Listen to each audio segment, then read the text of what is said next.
Hello viewers, are you experiencing Instagram Reels shared to WhatsApp not working? Showing this error could not share to WhatsApp? Try again. In this tutorial, I'll show you how to fix this problem. So let's see the step.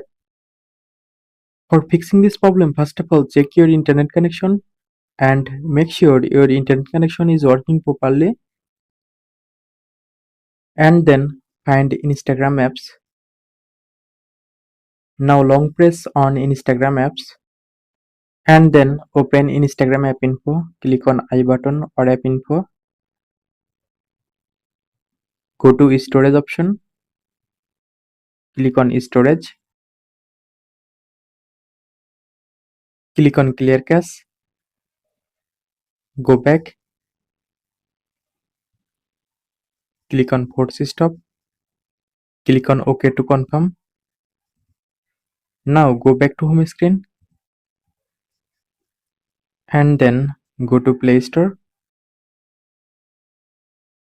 and then click on search bar. Now search Instagram, search for Instagram.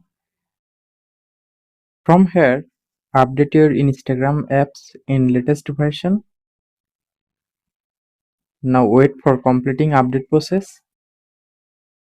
After completing update process, now restart your device. After restart your device, now go to Instagram and then try to share any reels and see problem solved successfully. Thanks for watching. Don't forget to like and subscribe.